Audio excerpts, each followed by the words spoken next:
The story of Elon Musk is almost too incredible to believe.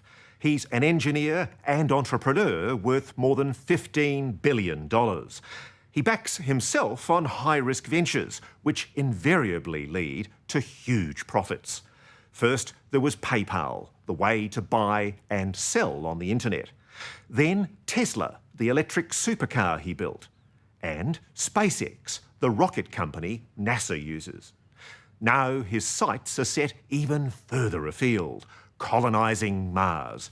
And if he reminds you of Tony Stark, Iron Man, you're right, because he's also the inspiration behind the Hollywood superhero.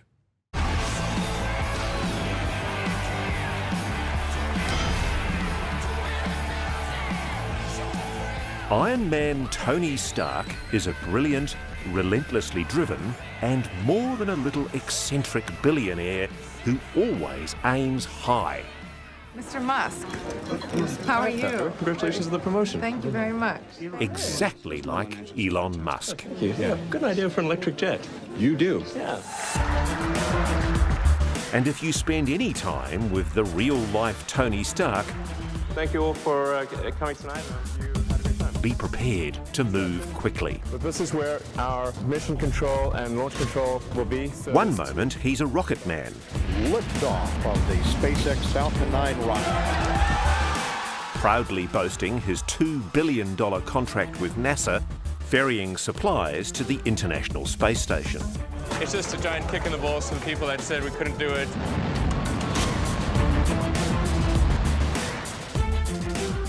Next minute, he's perfecting another rocket, his electric, super-fast supercar, the Tesla. It is a beast. It's Thanks. a monster. 691 horsepower. Yeah, and it'll go to 0 to 100 kilometers in 3.1 seconds. Whatever he does, and at whatever speed he's doing it, there's always a legion of adoring musketeers on hand. What really strikes me about your staff is everyone is almost messianic with their vision. They're true believers in Elon Musk's vision of the world. Sure. Well, I mean, generally I try to discourage cult-like behavior, by the way. Elon Musk grew up in South Africa, studied in Canada, but then moved to California and became a Silicon Valley superstar by creating the online commerce business PayPal. A few years later, Musk sold PayPal for a packet. He then bravely or stupidly poured his great fortune into Tesla, an electric car startup company that aimed to beat petrol-powered vehicles. Well, so far this is a very expensive car. Call this the $50 million car. If ever there was a way to blow $1 billion, this was it. You know, this is really just the beginning of the beginning. All right. So when people were telling you this is insane, what did you say?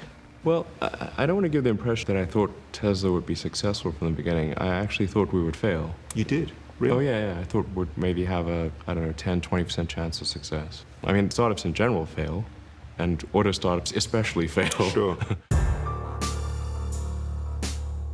In the early days, Tesla was a hugely expensive money pit, and his prediction of failure and personal bankruptcy came perilously close to true. You know, each month that passes is literally costs us tens of millions of dollars. I mean, we need to appreciate that. It didn't help that the traditional car industry treated Elon Musk as a joke. Right now we're facing an issue which is that it's sort of a crisis of confidence among our customers. We should be expecting it this time. They were basically saying, well, this proves it. You know, here's this cheeky bloke from Silicon Valley who thinks he can make a car. He's going to fail. Right, sure. How did you feel at that stage?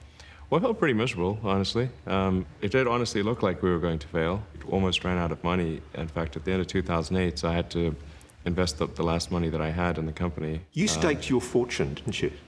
Everything, yeah. I would have ended up owing money if Tesla had gone bankrupt. And we managed to close the financing round on the last hour of the last day that it was possible. So it was Christmas Eve, 2008, 6 p.m.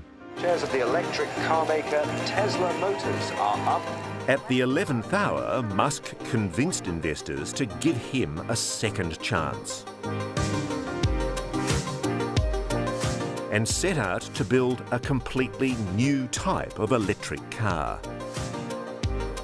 Yeah. This is a full-size model. Can you show us? Which part?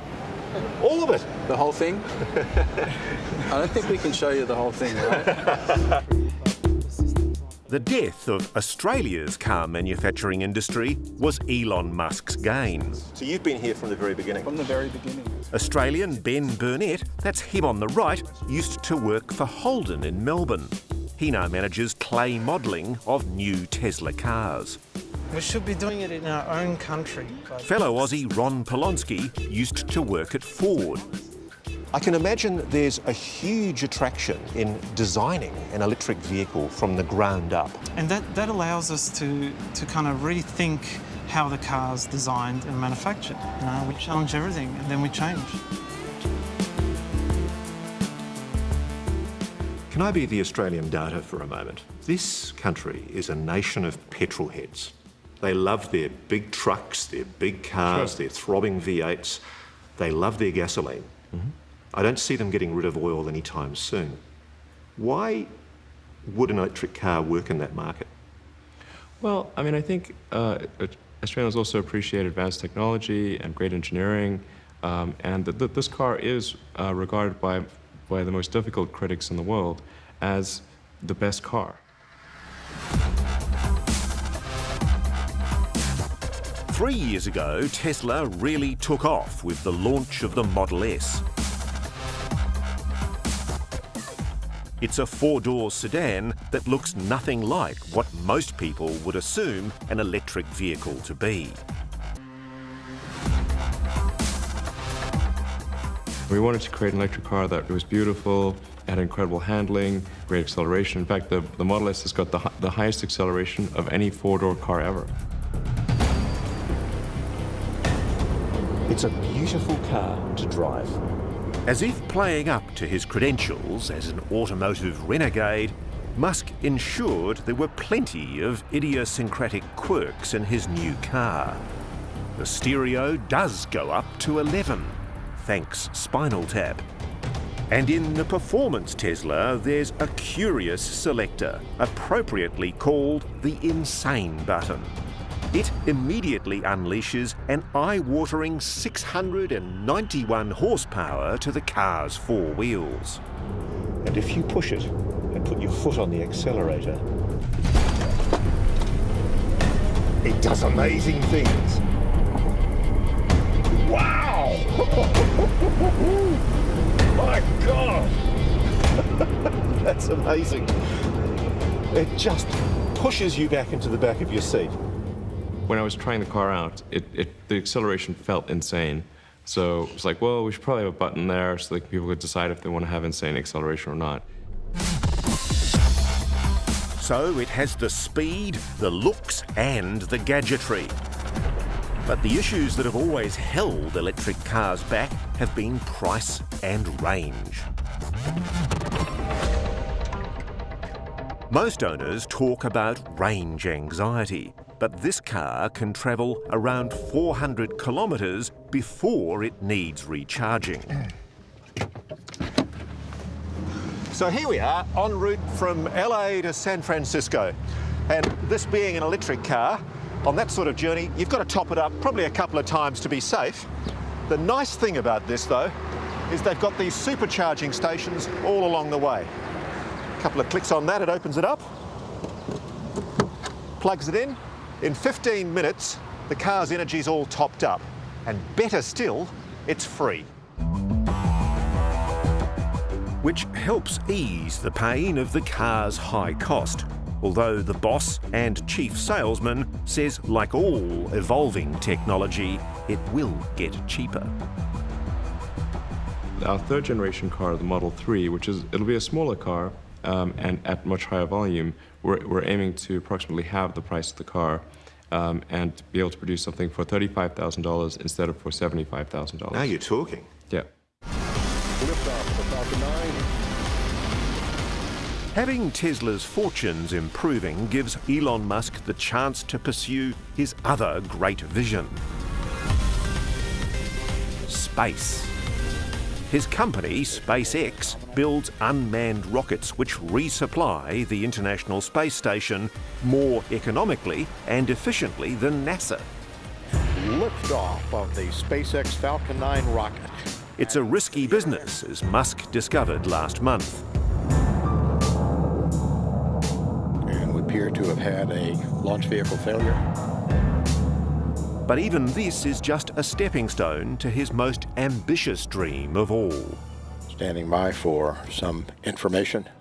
SpaceX is an astonishing achievement, but you've also got your plans for Mars? Think about the future. It's just, if we're out there exploring stars, it's so much more exciting and inspiring than one where we are forever confined to Earth.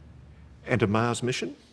Yeah, so in order to make Mars work, we need kind of the next generation of rockets and spacecraft. And we think we've got something that will enable people to move to Mars for approximately $500,000. $500,000? Yeah. And you can get a free return ticket with that, by the way. So The thing that most people say about you is the vision of the future that you have is quite breathtaking.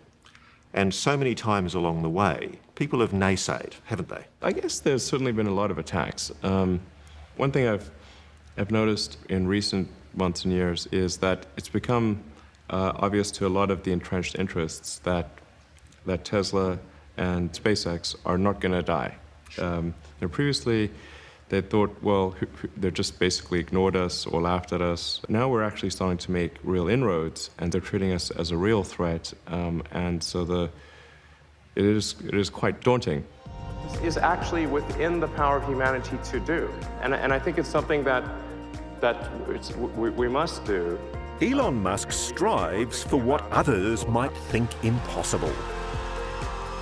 Thinking ahead of the curve, he wants technology to improve the way we live for generations to come.